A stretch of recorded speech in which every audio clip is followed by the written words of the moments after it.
የፍልሰታ ጾም የነሐሴ ጾም የእመቤታችን ቅድስት ድንግል ማርያምን ከእረፍት በኋላ ወደ ገነት መፍለስና ትንሣኤዋን አስቦ በኢትዮጵያ ኦርቶዶክስ ተዋሕዶ ቤተክርስቲያን የሚከበር ዓመታዊ ጾም ነው።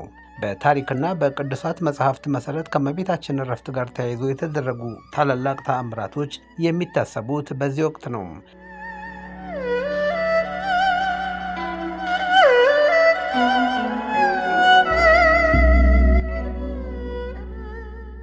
የፍልሰታ ጾም ታሪካዊ ተአምራት። ታውፋንያ እጅ መቆረጥ። አይሁድ የእመቤታችንን ሥጋ በእሳት ለማቃጠልና ለማጥፋት ሲነሱ ታውፋንያ የሚባል ሰው ሰይፉን ይዞ የእመቤታችንን አጽም ሊመታ ሲሞክር የእግዚአብሔር መልአክ ሁለቱንም እጆቹን ቆረጣቸው።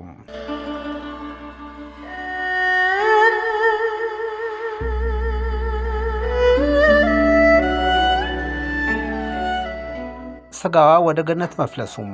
ሐዋርያት የእመቤታችንን ሥጋ በጌቴሰማኒ ሊቀብሩ ሲሉ መላእክት ነጥቀው በገነት ከዕፀ ሕይወት ሥር አኖሩ።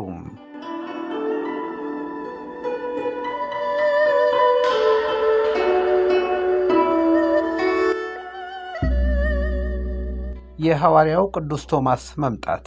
በህንድ ሲሰብክ የነበረው ቅዱስ ቶማስ የእመቤታችንን ማረግና መቀበር ሳይደርስ ቀርቶ ሲመጣ መላእክት የእመቤታችንን ከፍልሰታ በኋላ ያለውን ትንሣኤና ዕርገት እንዲያይ አድርገውታል። ሐዋርያትም በጸሎት ሰንብተው የድንግልን ትንሣኤ ምስክርነት አግኝተዋል።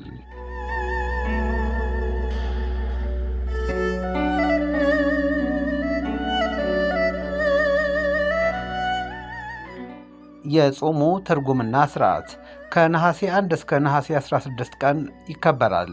አማኞች ለእመቤታችን ፍቅርና ክብር እንዲሁም አማላጅነት ሱባኤ ገብተው በጸሎትና በስግደት ያሳልፋሉ። ፍልሰታ ጾም ለምን እንጾማለን? የፍልሰታ ጾም ከነሐሴ 1 እስከ 15 የሚጾም ሲሆን በቤተ ክርስቲያናችን አስተምህሮ መሠረት እመቤታችን ያረፈችው በጥር 21 ቀን ነው።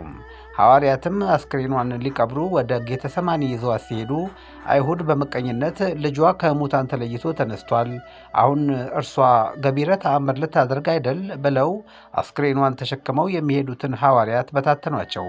በዚህን ጊዜ መላእክት የእመቤታችንን አስክሬን ከአይሁድ ነጥቀው በገነት አኖሩት። በ8ኛ ወር በነሐሴ ሐዋርያው ከነሐሴ 1 እስከ 14 ሁለተኛ ሱባኤ ገብተው ከጌታችን ተቀበለው በጸሎትና በምህላ ቀበሯት።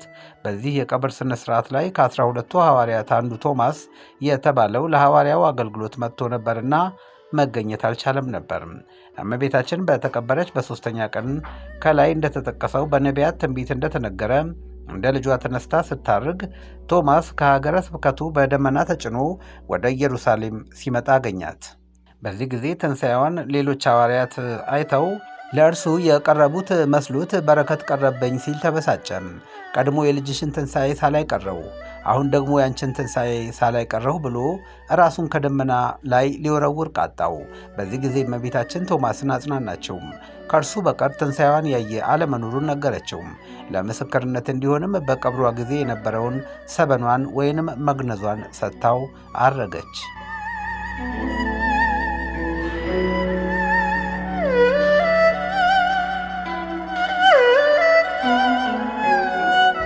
ሞት በጥር በነሐሴ መቃብር።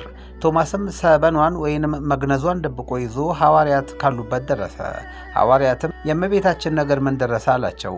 ሐዋርያትም እመቤታችን ሱባኤ ገብተን ጌታችን አስክሬኗን ከዕፀ ሕይወት አምጥቶ ሰጥቶን በክብር ቀበርናት አሉት።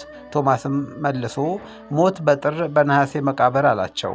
ሐዋርያትም መለሱለት፣ ቶማስ አትጠራጠር፣ ቀድሞ ጌታችን በተገለጠ ጊዜ ትንሣኤዋን ጣቶችን በተቸነከሩ እጆችህ ካላስገባው ብለህ የደረሰብህን ታውቃለህ።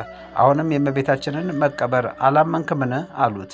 ቶማስ ግን ሐዋርያትን ይዞ ወደ መቃብሯ ሄደ። መቃብሯን ከፍተው ሲመለከቱ ሐዋርያት ደነገጡ። በዚህ ጊዜ ቶማስ አታምኑኝም ብዬ ነው እንጂ እመቤታችን አድርጋለች፣ ስታደርግም በደመና ከሀገረ ስብከቴ ስመጣ ተገናኘን፣ ለምልክቱም ይሄው የቀበራችሁበት ሰበን ወይንም መግነዝ ብሎ ነገራቸው። ሐዋርያትም ለበረከቷ ሰበኗን ወይንም መግነዟን ተከፋፍለው ወደ የሀገረ ስብከታቸው ሄዱ። በዓመቱ ግን ሐዋርያት ተሰበሰቡና ትንሣኤሽን ቶማስ አይቶ እኛም በረከታ ይቅርብን ብለን ከነሐሴ 1 ጀምረው ሱባኤ ገቡ። በነሐሴ 14 አስክሬኗን ትኩስ በድን አድርጎ አምጥቶ ሰጥቷቸው ከቀበሯት በኋላ በሦስተኛው ቀን ነሐሴ 16 እመቤታችን ተነስታ ጌታችን ከመላእክትና ቅዱሳን ጋር ሆኖ ሐዋርያትን አቁርቧቸዋል።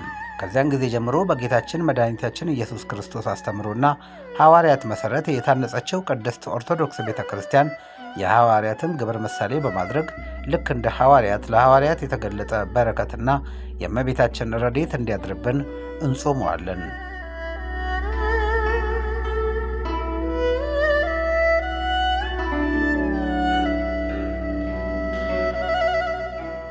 በቤተ ክርስቲያናችን ከአምስቱ የአዋጅ አጽዋማት መካከልም በመሆኑ ሁሉም ምዕመናን እንዲጾሙ ቤተ ክርስቲያን ታስተምራለች።